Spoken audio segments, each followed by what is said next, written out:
Hello friends, कैसे हैं आप सभी। उम्मीद है आप सभी अच्छे होंगे। आज हम हिंदी का पेपर देखेंगे। 20 अगस्त 2023 में जो आपका एग्ज़ाम हुआ था वो पेपर हम देखेंगे। ये पेपर आपका ऑफलाइन हुआ था, तो इसमें देखेंगे कितने क्वेश्चन पूछे गए थे और पेडागॉजी के कितने क्वेश्चन आते हैं, पैसेज के कितने क्वेश्चन आते हैं, इसको हम साथ में समझेंगे। इस क्लास से आपको ये समझ में आ जाएगा कि पेपर आपके कैसे 30 नंबर के आते हैं। ठीक है, तो ये सारे आपके ये जो पेपर है ये 20 अगस्त 2023 जो एग्ज़ाम हुआ था वही पेपर सेम है। बस हमने पेपर नहीं लिया हुआ है, क्वेश्चन को टाइप किया हुआ है, इसलिए कि इसमें चीज़ें आपको क्लियरली साफ एकदम से दिखेंगी। ठीक है, यही सारे क्वेश्चन हैं, ये सारे क्वेश्चन हैं जो 20 अगस्त 2023 में लैंग्वेज से हिंदी का पूछा गया था। क्योंकि देखिए सीटेट में टोटल मार्क्स आपके 150 मार्क्स के क्वेश्चन आते हैं। अब देखिए चीज़ें हम आपको क्लियर करा दें पहले ही। देखिए क्या होता है, सीटेट में टोटल नंबर आपके 150 के आते हैं। ठीक है, 150 होता है, उसमें से 30 नंबर आपकी सीडीपी हो गई, 30 नंबर आपका मैथ हो गया, 30 नंबर आपका ईवीएस हो गया, 30 नंबर और लैंग्वेज फर्स्ट और 30 number language second. Total number हो गए कितने, 150 मार्क्स हो गए ना टोटल। 60 नंबर तो आपका लैंग्वेज का ही होता है, जिसमें से 30 नंबर केवल आपको क्या पैसेज से आते हैं ना। 30 नंबर पैसेज के, 15 नंबर हिंदी में पैसेज आएगा, 15 नंबर अगर आपने लैंग्वेज संस्कृत ली होगी या संस्कृत लिया होगा, या लैंग्वेज सेकंड में हिंदी लेते हो सब बच्चे। लैंग्वेज फर्स्ट तो सबकी हिंदी होती है ना, तो वही हिंदी का पेपर हम देखेंगे 30 नंबर का। पहले आपका गद्यांश से पूछा जाएगा क्वेश्चन, फिर पद्यांश से। ठीक है, टोटल आपके जो पैसेज हैं, पैसेज या गद्यांश का हो चाहे पद्यांश का हो, 15 नंबर का ही पूछा जाएगा। हो सकता है कभी कभी गद्यांश में, देखिए इस वाले पेपर में गद्यांश से 9 क्वेश्चन बने हुए हैं और पद्यांश से कितने 6 क्वेश्चन बने हुए हैं, तो टोटल कितने हो गए 15 क्वेश्चन हो गए आपके, तो 15 नंबर के हुए ना। तो ऐसे बस क्वेश्चन क्या हो सकता है, कभी कभी गद्यांश में आपका 8 नंबर से पूछ लेगा, पद्यांश में 7 नंबर कर लेगा, ऐसे 1 नंबर इधर उधर हो जाएगा, बट 15 नंबर का आपका आता है। तो ये जो 20 अगस्त 2023 में आपका एग्ज़ाम हुआ था, इसमें 9 क्वेश्चन, ये 9 क्वेश्चन जो है गद्यांश से पूछे गए थे, 6 क्वेश्चन आपके पद्यांश से पूछे गए थे। तो ये टोटल आपके 15 नंबर पैसेज से पूछे जाते हैं। ठीक है, अगर आप लैंग्वेज सेकंड देंगे तो लैंग्वेज सेकंड में अगर आपका हिंदी संस्कृत होगा या इंग्लिश होगा, दोनों में ही आपको गद्यांश पैसेज ज़रूर मिलेगा। ठीक है, तो इसमें थोड़ा टाइम लगता है और ये कैसे ठीक होगा, ये ऐसा नहीं है कि पैसेज हर बार अलग अलग आपसे पूछे जाते हैं। बस आपको पैसेज क्या होता है ध्यान से आपको पढ़ना है। पैसेज क्वेश्चन को अपने दिमाग से क्वेश्चन नहीं लगाना है, आंसर उसका आंसर आपको जो पैसेज में दिया गया होगा उसी के हिसाब से आपको आंसर करना होगा। उसमें अगर आप अपना दिमाग लगाएंगे तो क्वेश्चन आपका गलत हो जाएगा। ठीक है, तो ये पहला ही क्वेश्चन है।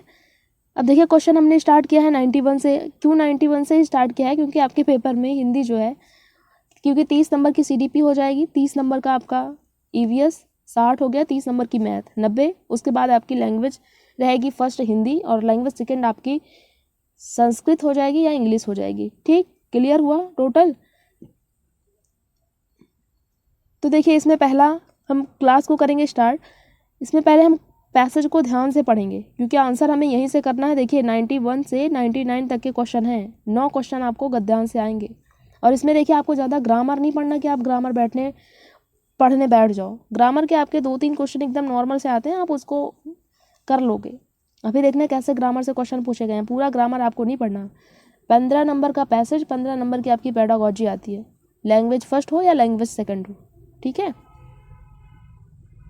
निर्देश दिया गया है निम्नलिखित गद्यांश को पढ़कर पूछे गए प्रश्नों 91 से 99 में सही सबसे उपयुक्त उत्तर वाले विकल्प को चुनना है आपको। अब देखिए ये पैसेज दिया गया है, पैसेज हर बार ऐसे थोड़े बड़े होते हैं। ठीक है, तो इसमें टाइम लगता है, आपको टाइम को ही बचाना रहता है। 30 मिनट में आप सॉल्व कर सकते हो। पेडागॉजी क्वेश्चन करोगे ज़्यादा टाइम उसमें लगता नहीं, बस पैसेज में थोड़ा ज़्यादा टाइम लगता है। देखिए क्या है, पैसेज को आप ध्यान से पढ़िएगा। कह रहा है अपने स्वार्थ या संस्कृति के कारण सामान्य व्यवहार में हम कितनी ही बार सबसे धन्यवाद बोलते हैं, तो यह कृतज्ञता सिर्फ उन्हीं तक सीमित क्यों।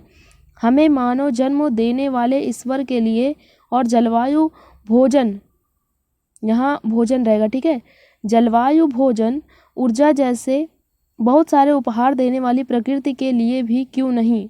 जैसे यहाँ कह रहा है आपको पैसेज नहीं समझ में आ रहा है तो क्या हुआ, बस आपको आंसर कर लो, बस आपको इसका वो नहीं निकालना, अर्थ नहीं निकालना, बस चीज़ें आपको समझ में आ जाए। यहाँ क्या कह रहा है, हम धन्यवाद बोलते हैं अपने संस्कृति के कारण, लेकिन हम अपनी नेचर जो हमें सब कुछ देती है, हम उसको क्यों नहीं धन्यवाद बोलते। हम ईश्वर से संवाद करें कि वह हमारे हृदय में पवित्रता, सद्गुणों के प्रकाश को आलोकित करे। दुखों के कारण तो हमारे विकार हैं, बुराइयां हैं। हर बुराई अज्ञान के अंधकार में फैलती है। हर बुराई अज्ञान के अंधकार में फैलती है। यहाँ से क्वेश्चन अभी आपसे पूछा गया है, यहाँ इसी पैसेज से लेके। प्रकाश होते ही उसकी सामर्थ्य खत्म हो जाता है। हमें समझना चाहिए कि बिना दुख भोगे सुख नहीं पाया जा सकता। मानवीय पुरुषार्थ करते रहें, मन की कोठरी को स्वच्छ रखें, जहाँ ज़रूरत हो प्रायश्चित भी अवश्य करें। कौन जाने कब किस रूप में प्रभु किस माध्यम से सहायक हो जाएं। ईश्वर के प्रति आभार प्रकट करना एक ऐसा अचूक तरीका है जो हमें असंतुष्टि और ईर्ष्या जैसी निकृष्ट बातों से ऊपर उठाता है, और यही हमारे जीवन का मूलभूत लक्ष्य है। अब ये आपने पैसेज पढ़ा, बस इसी पैसेज से ही आपको आंसर देना है। अब देखिए क्वेश्चन नंबर 91, इसीलिए हमने रीज़न आपको बता दिया क्योंकि 90 नंबर आपके पहले से हो जाते हैं। 30 number CDP, 30 number EVS, 30 number math, फिर 30 नंबर आपका ये 91 से लैंग्वेज फर्स्ट स्टार्ट रहेगा। ठीक है, गद्यांश के अनुसार सबसे धन्यवाद कहने का कारण नहीं है। एकदम स्टार्टिंग में आपने पैसेज में पढ़ा हुआ था अभी जस्ट, इसमें देखिए नहीं लगा दिया है। अगर नहीं लगाया होता तो आप संस्कृति आंसर कर देते, बट यहाँ नहीं लगाया है। क्वेश्चन को ध्यान से पढ़ना है। अभी आप देखिए पैसेज हम बार बार आपको नहीं दिखाएंगे, एक बार ध्यान से पढ़िए। पेपर अब तो खैर ऑफलाइन हो गया, नहीं तो ऑनलाइन होता तो ऐसे ही बार बार ऊपर नीचे करना पड़ता था, टाइम ज़्यादा लग जाता है। इसलिए पेपर को एक ही बार में जो पैसेज होता है गद्यांश, उसको ध्यान से पढ़ें, उसके बाद आप आंसर करो। इसमें देखिए पहले एकदम सबसे पहली लाइन में ही कह रहा है, अपने स्वार्थ या संस्कृति के कारण सामान्य व्यवहार में हम कितनी ही बार सबसे धन्यवाद बोलते हैं। तो आपको बताना था कौन सा कारण नहीं है, तो इसका आंसर कौन सा होगा, संस्कृति, स्वभाव, दया, स्वार्थ। तो हमको कारण कौन सा नहीं है ये हमको बताना था, तो दया। ठीक है, C ऑप्शन आपका राइट आंसर हो जाएगा। बाकी संस्कृति, स्वभाव, दया। क्वेश्चन नंबर 92 देखेंगे, कह रहा हर बुराई अज्ञान के अंधकार में फैलती है से तात्पर्य है। अंधकार सब बुराइयों की जड़ है। अज्ञानता के कारण बुराइयां फैलती हैं। अज्ञानी व्यक्ति बुराइयां फैलाता है। अंधेरा होते ही बुराइयां फैल जाती हैं। आंसर करें आप। आपने अभी पैसेज में पढ़ा, गद्यांश में पढ़ा, अज्ञानता के कारण ही बुराइयां फैलती हैं। B ऑप्शन आपका राइट आंसर होगा। हम कह रहे हैं गद्यांश में आपको अलग से अपना कुछ एक्स्ट्रा दिमाग नहीं लगाना है, जो पैसेज में दिया गया है वहीं से आपको आंसर लिखना है। 9 नंबर आपको यहीं से मिल जाते हैं। ठीक है, क्वेश्चन नंबर 93 कह रहा है सुख दुख का कारण है। सुख दुख का क्या कारण है, दुर्भाग्य है, कर्म है, प्रारब्ध है, भाग्य है। सब हमारे कर्म से ही मिलते हैं ना। पैसेज में भी आपको बताया गया है कि सुख दुख का क्या कारण है, हमारे कर्म की वजह से ही हमें क्या सुख दुख मिलते हैं ना। जैसी करनी वैसी भरनी कहा जाता है। क्वेश्चन नंबर 94 देखिए, कह रहा है गद्यांश के अनुसार। देखिए क्वेश्चन के स्टार्टिंग में भी लिख देता है, अगर आपको ध्यान ना हो तो गद्यांश के अनुसार प्रायश्चित के साथ साथ मानव को क्या करना चाहिए, पुरुषार्थ, दुख भोगना, सुख भोगना, सफाई करना। A ऑप्शन आपका राइट आंसर होगा। अब देखिए इसमें कुछ समझाना नहीं अलग से, बस आपको गद्यांश पढ़ना है ध्यान से, वहाँ से आंसर करना है। जस्ट पेडागॉजी में हम आपको समझा सकते हैं। मन की कोठरी को स्वच्छ रखने से तात्पर्य है मन से बुरे भावों का निष्कासन, मन के अनुसार कार्य करना। मन सब विकारों का कारण है, मन को नियंत्रण में रखना। मन की कोठरी को स्वच्छ रखने से तात्पर्य है, पैसेज में आपको दिया गया है, मन से बुरे भावों का निष्कासन करना। ठीक है, मन की कोठरी को स्वच्छ रखने का, मन से बुरे भाव निकालोगे तो तभी तो आपकी मन की कोठरी स्वच्छ होगी ना। बाकी ये सारे ऑप्शन आपके गलत हो जाएंगे। क्वेश्चन नंबर 96 देखेंगे, कह रहा जीवन का मुख्य लक्ष्य है। अब अपना लक्ष्य आप नहीं बता देना, जो पैसेज में बोला गया वही लगाना आपको। ईश्वर के प्रति आभार प्रकट करना, ईर्ष्या से ऊपर उठना, ईश्वर के प्रति अनासक्ति, ईश्वर की भक्ति करना। पैसेज में जाके देखोगे तो जीवन का मुख्य लक्ष्य एकदम लास्ट में बताया गया है आपको, ईश्वर के प्रति आभार प्रकट करना। ठीक है, 6 क्वेश्चन हो गए आपके। देखिए 7वां क्वेश्चन। अब देखिए एक विलोम पूछता है आपसे, पर्यायवाची पूछता है। अब यही 2-3 क्वेश्चन आपसे ग्रामर से पूछता है। अगर 2-3 क्वेश्चन के लिए आप पूरा ग्रामर पढ़ोगे तो कुछ ज़्यादा फ़ायदा नहीं मिलेगा आपको। उतना ज़्यादा फ़ायदा अगर आप पेडागोजी भी लगा दोगे तो 15 नंबर वहाँ से आपका आ जाएगा। स्वार्थ का विलोम है, स्वार्थ का विलोम आपको बताना है। स्वार्थ परायणता, परोपकार, निस्वार्थ, प्रयोजन। स्वार्थ में देखिए नी लगा दो, इसका विलोम बन जाएगा निस्वार्थ। ठीक है, सी ऑप्शन आपका राइट आंसर हो जाएगा। क्वेश्चन नंबर 98 देखिए, कह रहा है मानवीय शब्द में प्रत्यय है। बहुत आसान है। मानवीय शब्द में प्रत्यय आपको बताना है ई, या वीय। तो मानव में ई लगा के क्या बना हुआ है, मानवीय बना है। तो ए ऑप्शन आपका राइट आंसर होगा। अब इतना तो आपको आता ही होगा। क्वेश्चन नंबर 99 देखिए, 9 क्वेश्चन आपसे गद्यांश से पूछे गए हैं, 6 क्वेश्चन आपके अभी पद्यांश से पूछे गए हैं। देखिए कौन सा शब्द युग्म समूह से भिन्न है। 2-2 शब्द आपको दिए हुए हैं, कौन सा एक भिन्न है। ज्ञान का ज्ञान दिया हुआ है, शुद्ध का अशुद्ध दिया हुआ है, दुख सुख का दुख दिया हुआ है। देखिए एक दूसरे के सब विलोम है, बट बी ऑप्शन में क्या कह रहा है, अंधकार का अंधेरा। तो ये अलग है, हमें यही बताना था कौन सा समूह से भिन्न है। तो बी ऑप्शन आपका राइट आंसर हो जाएगा। क्वेश्चन नंबर देखिए, अब ये देखिए 9 नंबर आपके पूछे गए कहाँ से, गद्यांश से। अब 6 क्वेश्चन आपसे पद्यांश से पूछे जाएंगे। तो टोटल नंबर कितने हो गए आपके, 15 नंबर हो गए। कह रहा निर्देश दिया हुआ है, निम्नलिखित काव्यांश को पढ़कर पूछे गए प्रश्नों में सही सबसे उपयुक्त उत्तर वाले विकल्प को आपको चुनना है। ये पद्यांश है। देखिए ज़्यादा बड़ा नहीं है, बस 6 लाइन दी हुई है शायद। देखिए 6 ही लाइन तो है। आया समय उठो तुम नारी, युग निर्माण तुम्हें करना है। आज़ादी की खुदी नींव में तुम्हें प्रगति पत्थर भरना है। अपने को कमज़ोर न समझो, जननी हो संपूर्ण जगत की गौरव हो।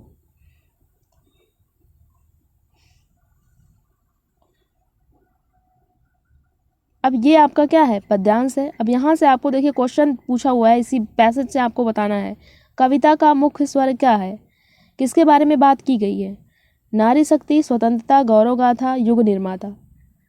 देखिए नारी के बाद में बात की गई है वहाँ पे। ठीक है, तो ए ऑप्शन आपका राइट आंसर हो जाएगा। पैसेज कब ठीक होंगे, जब तक आप 10-15 पैसेज जो आपके एग्जाम में पूछे गए हैं उसको प्रैक्टिस करो। क्वेश्चन नंबर देखिए 101 101 कह रहा कविता के अनुसार स्वतंत्रता प्राप्ति में स्त्री की भूमिका है। कविता के अनुसार बताना है आपको।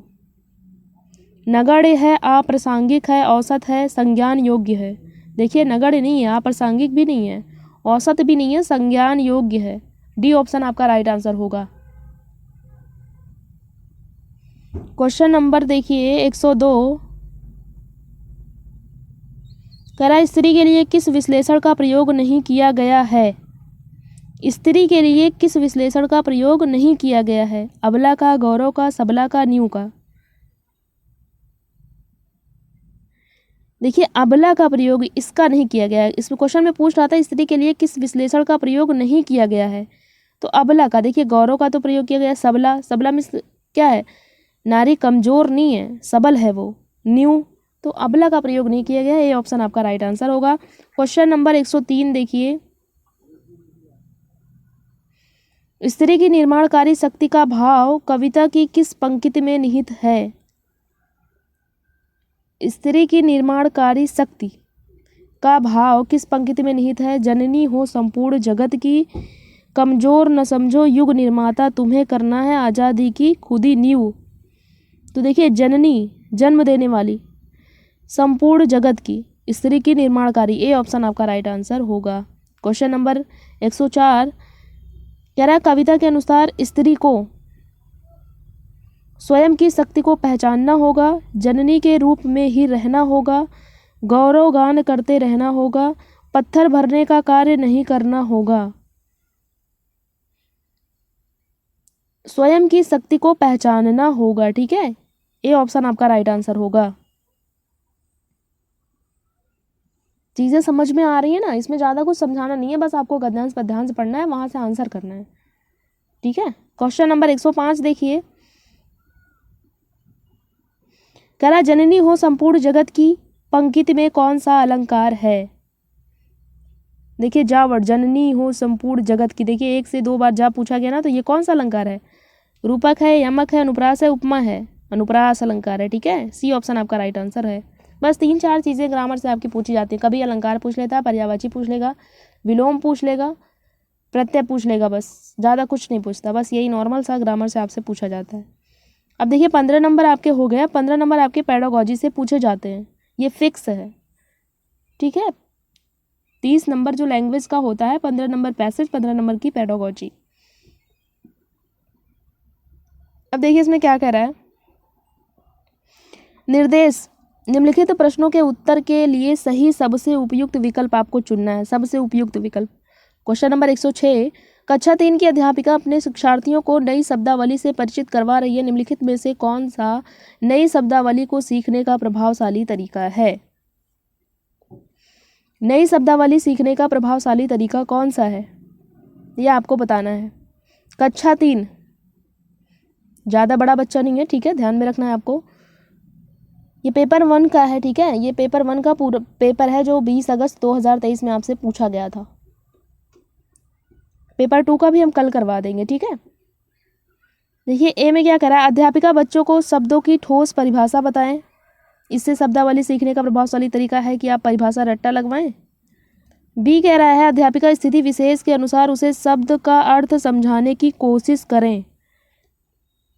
बिल्कुल, शब्द का अर्थ स्थिति विशेष के अनुसार, बी ऑप्शन ही आपका आंसर होगा। सी कह रहा है, अध्यापिका सैमपट पर शब्द का अर्थ लिखें और शिक्षार्थियों को उसे याद करने के लिए कहें। याद करना तो बिल्कुल ही गलत होता है। डी कह रहा है, अध्यापिका शब्दों के विलोम शब्द बताएं और बच्चों की भाषा में उन शब्दों के अर्थ बताएं। विलोम शब्द बताएं और बच्चों की भाषा में उन शब्दों के अर्थ बताएं, ये कोई तरीका नहीं है। बी ऑप्शन आपका राइट आंसर होगा। क्वेश्चन नंबर 107 देखिए, पूछा भाषा सीखना किससे संबंधित है? भाषा सीखना किससे संबंधित है? प्रक्रिया, उत्पाद, कौशल, अर्जन। भाषा सीखना कौशल, स्किल है ना, सी ऑप्शन आपका आंसर होगा। क्वेश्चन नंबर 108 देखिए, पूछ रहा है, उस युक्ति का चयन कीजिए जो नीचे दिए गए उदाहरण से मेल खाती है। उदाहरण है, मैं भाषा पर ध्यान केंद्रित रखती हूँ, मैं इस बात का पूरा ध्यान रखती हूँ कि यह सही हो। पुनरावृत्ति करना, स्वनिरीक्षण, पर भाषा व्यवहार, ट्रांसलैंग्वेजिंग, याद करना। देखिए इसमें क्या कह रहा है कि मैं भाषा पर ध्यान केंद्रित करती हूँ, इस बात का पूरा ध्यान रखती हूँ कि यह सही हो। तो वो खुद का ध्यान रखती है, खुद का निरीक्षण करती है। जब खुद का निरीक्षण करेगी तो क्या हो जाएगा? स्वनिरीक्षण हो जाएगा। बी ऑप्शन आपका राइट आंसर होगा। यहाँ पुनरावृत्ति नहीं कर रही है, दोहरा नहीं रही है, पर भाषावाद याद तो यहाँ पे कर ही नहीं रही है। क्वेश्चन नंबर 109 देखिए, कह रहा, कक्षा 2 के विद्यार्थी एक कविता गा रहे हैं। यह मेरी नाक है, यह मेरे कान। यह कविता गाते समय यह शरीर के जिस अंग का नाम लेते हैं उसे अंग को, उस रहेगा यहाँ पे। ठीक है, उस अंग को स्पर्श भी करते हैं। अध्यापिका किस विधि का प्रयोग कर उन्हें सिखा रही है? संप्रेषणात्मक देखिए, भाषा शिक्षण, समग्र भौतिक प्रतिक्रिया, विभिन्न दर्शनग्राही, श्रव्य भाषिक। देखिए TPR होता है total physical response. B option आपका राइट आंसर होगा। इसमें देखिए कह रहे, कक्षा 2 के विद्यार्थी जो कविता गा रहे हैं, यह मेरी कान है या मेरी नाक है। जो कविता में कह रहा है, जब नाक बोल रहा है तो नाक को टच कर रहा है, जब कान बोल रहा है तो कान को टच कर रहा है। तो यह कविता गाते समय शरीर के जिस अंग का नाम लेते हैं उसी अंग को स्पर्श भी करते हैं। तो क्या करें? फिजिकल रिस्पॉन्स दे रहे हैं ना, टोटल फिजिकल रिस्पॉन्स हो जाएगा। समग्र भौतिक प्रतिक्रिया, बी ऑप्शन आपका राइट आंसर होगा। क्वेश्चन नंबर 110 देखेंगे, पूछ रहा है, देखिए क्या है ये क्वेश्चन। देखिए थोड़ा बड़ा है, इसको देख के घबराना नहीं है। अगर आपको एक भी आता होगा तब आप आंसर तक जा सकते हो। पठन के तरीकों का पाठक को क्या करना चाहिए से मिलान करना है आपको। देखिए अनुमान क्या होता है आपको बताना है, निष्कर्ष निकालना, संदर्भ से जोड़कर अर्थ निकालना, गहन पठन, पाठ वस्तु के संयोजन की पहचान। इसमें यह आपको बताना है कि अनुमान लगाना क्या है, लेखक कैसे लिखते हैं, उसके आधार पर यह सुनिश्चित करना चाहिए कि लेखक क्या महसूस करते हैं। अपरिचित शब्दों को समझाने के लिए पाठ सामग्री के कुछ हिस्सों से मदद लेनी चाहिए। शीर्ष कथन या प्रस्तावना पर ध्यान देते हुए यह देखना चाहिए कि सूचनाएं किस तरह से संरचित की गई हैं। चौथा दिया हुआ है, पाठ्य पुस्तक में भाषा किस तरह से प्रयोग किया गया है, इस पर ध्यान केंद्रित करना चाहिए। पांचवा है, पाठ्य सामग्री किस बारे में है या योजना जानने के लिए शीर्षकों और चित्रों का प्रयोग करना। तो ये क्या है? ये अनुमान है। ठीक है, तो ए का लास्ट, ए का पांचवा जा रहा है, तो ए का 5वां किस में दिया हुआ है, देखिए 4th ऑप्शन में दिया हुआ है। अगर आपको एक भी आ रहा होगा तब आप आंसर तक चले जाते, एकदम आसान है। केवल आपने क्वेश्चन ही देख के अगर घबरा के छोड़ गए तो 1 नंबर तो वैसे ही आपका चला जाएगा। बेहतर होगा कि आप क्वेश्चन को पढ़ लो, शायद आंसर ही आपका हो जाए। देखिए सब में अलग दिया हुआ है, लास्ट एक ही ऑप्शन में कह रहा है कि ए का 5वां होगा, इसमें कह रहा है ए का फर्स्ट, इसमें ए का सेकंड, इसमें ए का 4। बाकी ऑप्शन जब आपको एक मिल गया, बी का फर्स्ट होगा। निष्कर्ष निकालना, लेखक कैसे लिखते हैं इसके आधार पर यह सुनिश्चित करना चाहिए कि लेखक क्या महसूस करते हैं। संदर्भ से जोड़कर अर्थ निकालना, ये हो जाएगा। देखिए हम साथ में मिलाते चलते हैं, बी का फर्स्ट जा रहा है, सी का सेकंड जाएगा। कह रहा अपरिचित शब्दों को समझाने के लिए पाठ सामग्री के कुछ हिस्सों से मदद लेनी चाहिए। डी देखिए डी क्या है, गहन पठन, डी का 4 जा रहा है।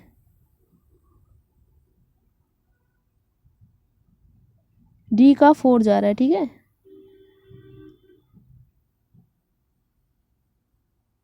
पाठ्य पुस्तक में भाषा किस तरह से प्रयोग किया गया है, इस पर ध्यान केंद्रित करना,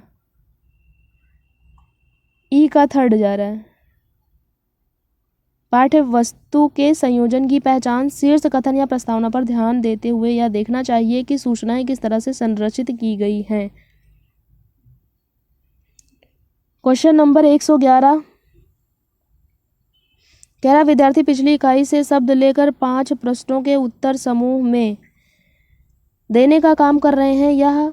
वह अपने सवालों को दूसरे समूह के साथ अदला बदली करते हैं और सवालों के उत्तर देने की कोशिश करते हैं। यह किसका उदाहरण है। अब देखिए क्वेश्चन क्या हुआ है, अदला बदली कर रहे हैं, इससे क्या है, ये क्या है, सहपाठी आकलन है ना। फीडबैक नहीं है, पृष्ठपोषण नहीं है, ये पठन आकलन भी नहीं है, स्व आकलन, खुद का आकलन तो कर नहीं रहे हैं बच्चे। इसमें विद्यार्थी पिछली इकाई से शब्द को लेकर 5 प्रश्नों के उत्तर जो हैं वो समूह में काम कर रहे हैं। तो समूह में अगर आपने इतना भी देखा तो सहपाठी आकलन ये हो जाएगा। और अपने सवालों को एक दूसरे समूह के साथ अदला बदली करते हैं ना, तो ये सहपाठी आकलन होगा। क्वेश्चन नंबर 112 कह रहे हैं मुझे यह काम बहुत पसंद ही है जब अध्यापिका मुझे एक कार्ड देती है जिस पर कोई शब्द या वाक्य लिखा होता है। मैं उसे संबंधित अभिनय करती हूँ और समूची कक्षा उसे वाक्य के बारे में अनुमान लगाती है। शिक्षार्थी की प्राथमिकताओं के साथ शिक्षार्थी की टिप्पणी की पहचान कीजिए। जब मैं सुनती हूँ तो मुझे भाषा अच्छी तरह से याद रहती है। जब मैं सुनती हूँ तब मुझे भाषा अच्छी तरीके से याद रहती है, उसके बाद आप भूल जाते हो। जब मैं कार्ड से वाक्य को याद करती हूँ तो मुझे भाषा अच्छी तरीके से याद रहती है, याद तो आपको करना ही नहीं है। सी कह रहा जब मैं गतिबोधक तरीके से संलग्न रहती हूँ तो मुझे भाषा अच्छी तरीके से याद रहती है। जो देखिए गतिविधि, इसमें गतिविधि कह रहा है ना, गतिविधि, जब मैं गतिविधि तरीके से संलग्न रहती हूँ तो मुझे भाषा अच्छी तरीके से याद रहती है, इसलिए सी ऑप्शन आपका आंसर होगा। डी में कह रहा है जब मैं देखती हूँ तो मुझे भाषा अच्छी तरीके से याद रहती है। क्वेश्चन नंबर 113 देखिए, लैंग्वेज में कुछ है नहीं, बस आपकी समझ, ज़्यादा कुछ नहीं है, समझ अगर आपकी है तब भी आप आंसर कर सकते हो। 113 में कह रहा है निम्नलिखित तथ्यों को पढ़िए तथा सही विकल्प का चयन कीजिए। अजर्सन और रीजनिंग, और देखिए अजर्सन और रीजन वाले क्वेश्चन आपसे पूछे गए हैं। अभिकथन और कारण, इसमें आपको देखना है अभिकथन सही है कि नहीं, उसके बाद देखना है कारण सही है कि नहीं। अगर कारण सही है तो कारण अभिकथन की सही व्याख्या कर रहा है कि नहीं कर रहा है। विद्यालय में प्रवेश करने वाले सभी बच्चे अपने आयु के अनुसार भाषा के सक्षम प्रयोगकर्ता होते हैं। बात तो सही है ना, विद्यालय में प्रवेश करने वाले सभी बच्चे अपने आयु के अनुसार ही भाषा के सक्षम, जो जिस आयु में होता है उसी के अकॉर्डिंग भाषा में अपने सक्षम होते हैं और प्रयोगकर्ता होते हैं। ये तो आपका सही है। रीज़न क्या है, कारण क्या दिया हुआ है, भाषिक और सांस्कृतिक विविधता के कारण वह अपने योग्यताओं को प्रदर्शन नहीं कर पाते। भाई क्यों नहीं कर पाते, कर लेते हैं ना, यहाँ कह रहा कर ही नहीं पाते। तो भाषिक और सांस्कृतिक विविधता के कारण वह अपने योग्यताओं को प्रदर्शन कर लेते हैं, ऐसा नहीं कर पाते। तो ए सही है, आर गलत है। तो ए और बी ऑप्शन तो आपका होगा नहीं, क्योंकि इसमें कह रहा है दोनों सही है, इसलिए ये दोनों आपका गलत हो जाएगा। ए सही है, आर गलत है, सी ऑप्शन में कह रहा है, तो सी ऑप्शन आपका राइट आंसर हो जाएगा। समझ में आई बात। क्वेश्चन नंबर 114 देखिए,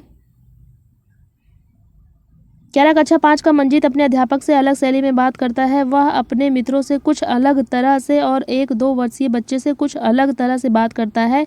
इसका तात्पर्य हुआ कि मंजीत जानता है कि सामाजिक स्थिति में भाषा का प्रयोग किस तरह से करना है। भाषा के इस गुण को किस रूप में जाना जाता है। देखिए मंजीत जो कक्षा 5 का है, ये क्या है, ये अलग अलग शैली में बात कर लेता है, अपने मित्रों से अलग तरीके से बात करता है, जो 2 वर्ष का बच्चा है उससे कुछ अलग तरीके से बात करता है। इसका तात्पर्य ये क्या है, उसको उपयोगिता पता है ना, उपयोगितावादी है। अर्थगत तो होगा नहीं, वाकवद भी नहीं होगा, प्रकृतिवाद नहीं होगा। बी ऑप्शन आपका राइट आंसर होगा। क्वेश्चन नंबर 115 कह रहा है, एक माँ ने इस बात की ओर ध्यान दिया कि उसकी बच्ची कभी कभी ऐसे शब्द बोल जाती है जो ना तो उसने कभी किसी वयस्क से सुने हैं और ना ही अपने भाई बहनों से सुने हैं। इस बात को लेकर यह भ्रमित है क्योंकि उसका मानना है कि बच्चे अपने परिवार और आसपास के परिवेश में लोगों का अनुकरण करके भाषा सीखते हैं। उसका यह मत किससे मेल खाता होता है। देखिए यहाँ कुछ गलत हुआ है, किससे मेल खाता है होता हटा दीजिए तब भी आपको समझ में आ जाएगा। ठीक है, किससे मेल खाता है, जो एक माँ ने, देखिए बच्ची क्या है, वो जो है ऐसा शब्द कभी कभी बोल देती है जो उसने कभी किसी से सुने नहीं, ना तो अपने किसी बड़े से सुना हुआ है, ना भाई बहनों से सुना हुआ है। तो उसकी माँ यह लेकर भ्रमित थी कि बच्चे को अपने परिवार और आस पड़ोस से ही जो बच्चे सीखते हैं वही बोलते हैं। तो इसका क्या कारण हो सकता है, व्यवहारवाद, रचनावाद, बहुभाषावाद, सहजवाद, प्रकृतिवाद। तो क्या है, बच्ची जो है वो क्या कर रही है, वो खुद से बोल रही है ना, खुद से रचना कर रही है, इसे रचनावाद बोलते हैं। जो उसने कभी नहीं सुना वो खुद से रचना करके बोली है। तो बी ऑप्शन आपका राइट आंसर होगा। क्वेश्चन नंबर देखिए 117 आ गया, 116 नहीं है क्या, 115 के बाद देखिए यहाँ 116 होगा, कुछ गलती हुई है क्वेश्चन टाइपिंग करने में। 116 कह रहा है, कौशलों के उस समूह को क्या कहेंगे जो बच्चे औपचारिक पठन निर्देश शुरू करने से पहले विकसित कर लेते हैं और जो बाद के अकादमिक कौशलों के लिए बुनियाद प्रदान करता है। उद्गामी पाठचर्या, उद्गामी गुणधर्म, उद्गामी साक्षरता, उद्गामी समाधान, उद्गामी साक्षरता। सी ऑप्शन आपका राइट आंसर होगा। क्वेश्चन नंबर देखिए 117 ये होगा, एक गलत हो गया तो लास्ट में सारे ही गलत होंगे। अब 117 एक दादा नानी अपने घर में छोटे बच्चों को पुस्तकों से कहानी पढ़कर सुनाना पसंद करती हैं। इस तरह से वह उन्हें पुस्तकों व नए विचारों से परिचित करवाती हैं। और बच्चे भी इस प्रक्रिया में सक्रिय रूप से संलग्न रहते हैं। इस तकनीक को किस रूप में जाना जाता है, साझा पठन। देखिए साझा तो कर नहीं रहे हैं, साझा पठन, संभाषिक पठन, सस्वर पठन। इसमें कोई लाउड रीडिंग नहीं कर रहा है इसलिए ये भी नहीं होगा, ये भी नहीं होगा, मॉडल पठन भी नहीं होगा, संभाषिक पठन। बी ऑप्शन आपका राइट आंसर होगा। देखिए यही सारे आंसर जो हम बता रहे हैं ये ऑफिशियल आंसर की है आपका, ऐसा कोई क्वेश्चन नहीं है, इधर उधर का कोई क्वेश्चन नहीं है। क्वेश्चन नंबर 118 ये वाला होगा। देखिए ये है 118, कह रहा है पठन सिखाने का वह उपागम जिसमें मूल तत्वों जैसे वर्णों और स्वरिम से शुरू किया जाता है और जिसमें बच्चों को यह सिखाया जाता है कि समग्र रूप से पठन सीखने से पहले स्वनिम को शब्दों से मिलाया जाता है, इस उपागम को क्या कहेंगे। देखिए ये सेम क्वेश्चन आपसे इंग्लिश में भी पूछा जाता है। अब तो ऐसे हो गया ना, जो क्वेश्चन आपके लैंग्वेज फर्स्ट में पूछे जाते हैं सेम वैसे ही लैंग्वेज सेकंड से में भी पूछे जाते हैं। ठीक है, पेडागोजी आपकी अलग अलग नहीं है लैंग्वेज फर्स्ट और सेकंड की, बस लैंग्वेज का फ़र्क है। अगर आप संस्कृत पढ़ रहे हो तो संस्कृत का रहेगा, इंग्लिश पढ़ रहे हो तो इंग्लिश का रहेगा। बाकी लैंग्वेज फर्स्ट में जो पेडागोजी पूछी जाती है सेम पेडागोजी लैंग्वेज सेकंड में आपसे पूछी जाती है। इसमें क्या कह रहा था, क्वेश्चन को ध्यान से पढ़ना। देखिए आपने इंग्लिश अगर आपका चैप्टर सब्जेक्ट होगा, अगर आपने लैंग्वेज सेकंड इंग्लिश लिया होगा, देखिए उसमें बॉटम अप टॉप डाउन आपने पढ़ा होगा। इसमें क्या करना है, इसमें क्या कह रहा है, देखिए कह रहा है पठन सिखाने का वह उपागम जिसमें मूल तत्वों और वर्णों और स्वनिम से शुरू किया जाता है और जिसमें बच्चों को यह सिखाया जाता है कि समग्र रूप से पठन सीखने से पहले स्वनिम शब्दों से मिलाया जाता है। इस उपागम को क्या कहेंगे, इसको क्या कहेंगे, बॉटम अप बोलेंगे। ठीक है, बॉटम अप। ए ऑप्शन आपका आंसर होगा। क्यों होगा, देखिए स्वनिम क्या है, भाषा की सबसे छोटी इकाई होती है ना। तो सबसे पहले आप क्या, पहले ABCD सीखते हो ना, ABCD से देखिए पहले आप ABCD शब्द सीखोगे, फिर अक्षर, वाक्य, उसके बाद पूरा एक सेंटेंस पढ़ना सीखते हो। तो यही क्या होता है, बॉटम अप होता है। जब आप नीचे से ऊपर जाओगे तो बॉटम से अप होगा, लेकिन अगर पहले आपको वाक्य बता दिया जाए उसके बाद आप स्वनिम आओगे तो क्या होगा, तब ये टॉप डाउन हो जाएगा, तब आप ऊपर से नीचे आते हो। ठीक है, तो ये क्या है, ABCD से आप पहले ABCD पढ़ते हो, पूरा सेंटेंस पढ़ने लग जाते हो, तो ये बॉटम अप है। ए ऑप्शन आपका राइट आंसर होगा। हिंदी में देखिए यहाँ गलत दिया हुआ है, अधोगामी। अधोगामी नहीं होता, ये शीर्षगामी होता है। बॉटम अप शीर्षगामी होता है, ये उल्टा दे दिया है हिंदी में, बट आपको इंग्लिश वाला ही लेना होता है, इंग्लिश वाला ही आंसर आपका मेन होता है। तो अधोगामी यहाँ नहीं होगा, ये यहाँ होना चाहिए था, ये यहाँ होना चाहिए था, ठीक है, उल्टा कर दिया है। हिंदी में अगर आप आंसर दोगे तो आपका गलत हो जाएगा, इंग्लिश वाला ही मेन आंसर होता है, ठीक है। अगर आपको कोई भी पेपर हो, अगर हिंदी में कुछ गलत दिया हुआ है तो जो इंग्लिश में दिया हुआ है वही आपका आंसर माना जाता है। अभी तक तो यही था कि इंग्लिश वाला ही आंसर होता है। क्वेश्चन नंबर देखिए, ये भी 119 है, ये 118 था, ये आपका 119 है। लास्ट में एक क्वेश्चन आपका और है, टोटल आपके 30 क्वेश्चन हो जाएंगे। अब आपको समझ में आ गया होगा कि लैंग्वेज के पेपर कैसे पूछे जाते हैं। कह रहा निम्नलिखित कथनों को पढ़िए तथा सही विकल्प का चयन कीजिए। देखिए 2 क्वेश्चन आपसे अभिकथन और रीजन वाले क्वेश्चन आपसे 2 क्वेश्चन पूछे गए। अगर आप इसको देख के डर जाओगे तो आंसर कैसे करोगे आप, इसलिए डरना नहीं है, एक बार क्वेश्चन को पढ़ना है, देखना है, बस इसमें क्या देखना रहता है आपको, अभिकथन देखना है सही है कि नहीं, रीज़न देखना है ये सही है कि नहीं। अगर ये सही है तो ये रीज़न इसकी सही व्याख्या कर रहा है कि नहीं कर रहा है, बस। अब देखिए अभिकथन, अजर्सन क्या दिया हुआ है, ध्वन्यात्मक वर्तनी के प्रयोग से सही वर्तनी लिखना सीखने की योग्यता मंद पड़ जाती है। मंद नहीं पड़ती भाई, ये बात तो गलत है। ध्वन्यात्मक जो ध्वनि जो आप बोलते हो, वर्तनी के प्रयोग से वर्तनी लिखना, बोल के ही तो लिखते हो ना, तो लिखना सीखने योग्यता मंद नहीं पड़ती, ये बात तो यहाँ गलत है। तो ए आपका गलत है, ए आपका गलत है, तब भी आप यहाँ तक चले गए। इसमें कह रहा दोनों सही है, तो इसलिए ये दोनों ऑप्शन तो आपका होगा नहीं। इसमें कह रहा है ए गलत है, तो सी आपका, इसमें कह रहा है ए सही है, तो देखिए आंसर आपका आ गया। केवल आदर्शन पढ़ने से ही आपका आंसर आ गया। इसमें कह रहा था ए सही है लेकिन आर गलत है, तो आर गलत होगा। कारण देखिए क्या कह रहा है, जब बच्चे, सॉरी हमने देखिए आपको गलत बता दिया, ए सही है, इसमें कह रहा है ए सही है, ए आपका गलत हमने बताया ना, तो ये नहीं होगा, सी नहीं होगा। इसमें देखिए कह रहा है ना ए गलत है, इसमें कह रहा है, डी ऑप्शन में कह रहा है ए गलत है, ठीक है। तो गलत वाले में जाना था, हमने ये वाला बता दिया आपको, इसमें हमने ए गलत आपको समझाया। रीजन देखिए, जब बच्चे पारंपरिक वर्तनी के स्थान पर अपनी आविष्कृत वर्तनी का उपयोग करते हैं तब यह सही वर्तनी लिखने की उनकी योग्यता को मंद नहीं करती। ये बात तो ठीक है, यहाँ ठीक है, कारण ठीक है, बट जो है अभिकथन जो आदर्शन दिया हुआ है ये आपका गलत है। तो ए गलत है लेकिन आर सही है, ठीक है। इसमें आप देखिए यहाँ भी जा रहे थे, अगर आपको अब ए देखिए ए का आपको गलत मिल गया, तो इसमें हम देखेंगे इसमें दोनों सही है, तो इसलिए तो ए बी ऑप्शन तो आपका होगा नहीं। सी क्यों नहीं होगा, क्योंकि ए गलत है, इसमें कह रहा है ए सही है, इसलिए डी ऑप्शन हमने आपको बताया, ठीक है, डी ऑप्शन आपका आंसर हो जाएगा। लास्ट क्वेश्चन देखिए 120, कह रहा है नई भाषा सीखते समय बहुत से विद्यार्थी भाषा के अद्वितीय उच्चारण संबंधी नियमों के कारण भाषा बोलते समय प्रायः आत्मविश्वास की कमी का सामना करते हैं। इस समस्या को दूर करने का तरीका क्या है।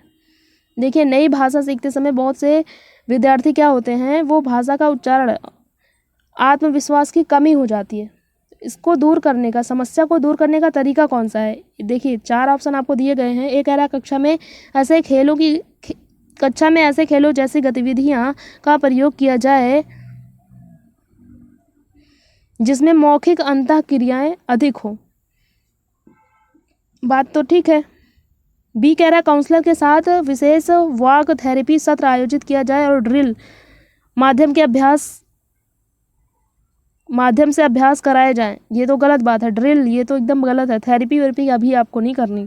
सी कह रहा है जब उन्हें समस्या आए उनकी गलती में सुधार किया जाए। बच्चे कक्षा में सस्वर वाचन करें। सस्वर वाचन क्या होता है, लाउड रीडिंग होता है, तेज से पढ़ना, ये बात नहीं है। जब बच्चों को आत्मविश्वास की कमी हो रही है तो हमें चाहिए खेलों की ऐसी गतिविधि का प्रयोग किया जाए जिसमें मौखिक अंतःक्रियाएं ज़्यादा हों। इससे क्या होगा, आत्मविश्वास की कमी नहीं होगी, बच्चा बोलेगा, तो ये समस्या उससे दूर हो सकती है। ये ऑप्शन आपका राइट आंसर होगा, ठीक है। चीज़ें समझ में आई, आपको समझ में आया होगा कि 30 क्वेश्चन जो आपके पूछे जाते हैं वो कैसे पूछे जाते हैं लैंग्वेज में, ठीक है। तो आज की ये क्लास थी, उम्मीद है आपको समझ में आया होगा। अगर वीडियो थोड़ी सी भी अच्छी लगे प्लीज़ लाइक ज़रूर करिएगा, फ्रेंड्स के साथ शेयर करें, चैनल को सब्सक्राइब जरूर करें, बेल आइकन को ज़रूर प्रेस करें ताकि आपको नेक्स्ट वीडियो का नोटिफिकेशन भी मिल जाए। कमेंट बॉक्स में अपने विचार ज़रूर बताएं, चीज़ें आपको समझ में आई, क्लास कैसी लगी। ये हमारा टेलीग्राम चैनल है SB3011, आप जुड़ सकते हो यहाँ पे। यहाँ आपको टीचिंग से रिलेटेड कोई भी जानकारी होती है, कोई भी वैकेंसी होती है, क्लास होती है, नहीं चलनी होती है, सब आपको यहाँ पे बताया जाता है, तो आप जुड़ सकते हो। टेलीग्राम पे आप सर्च करोगे SB3011 तो हमारा चैनल आ जाएगा, नहीं तो नीचे डिस्क्रिप्शन बॉक्स में भी हमारा लिंक मिल जाएगा, वहाँ से जाके देख सकते हो। ठीक है, टेलीग्राम लिंक आपको मिल जाएगा। और वीडियो के देखिए अलग अलग वीडियो की हमने अलग अलग प्लेलिस्ट बनाई हुई है, आप जाके प्लेलिस्ट ज़रूर चेकआउट करिएगा, आपको अलग अलग सब्जेक्ट की अलग अलग प्लेलिस्ट मिल जाएगी। मिलेंगे हम दूसरी क्लास में, तब तक ये वीडियो आप ध्यान से देखिएगा, पढ़िएगा। देखिए आप ये 10 लैंग्वेज का जो पेपर है इसको आप देखिए 10-5 सेट भी कर लेते हो बैठ के ना, तो कुछ आपको और नहीं पढ़ना पड़ेगा। पेडागोजी का क्वेश्चन देखिए आपके समझ के अकॉर्डिंग होता है, अगर आप कर लेते हो तो अच्छा है। अगर आप पेडागोजी नहीं भी पढ़े हो, समझ आपकी अच्छी है ना, तब भी आप कर लोगे। 15 में से 10 क्वेश्चन तो कर ही लोगे, 8 क्वेश्चन तो कर ही लोगे। रट्टा मार के पेडागोजी नहीं सही की जा सकती ना, ये बात तो आपको पता ही होगी। प्रैक्टिस करिए, प्रैक्टिस बहुत ज़रूरी है। बाकी करना तो सब कुछ आपको ही है, टीचर कहीं नहीं जाएगा। हमारा काम था, हमने आपको बता दिया, अब आपका काम है इसको प्रैक्टिस करो। अगर आप नहीं करोगे बस आपका नंबर नहीं आएगा, और कोई वजह नहीं है, तरीका नहीं है। आप प्रीवियस ईयर सेट उठाओ, लगाओ, जिससे आपको समझ में आएंगी। जो नहीं आ रहा प्रीवियस ईयर में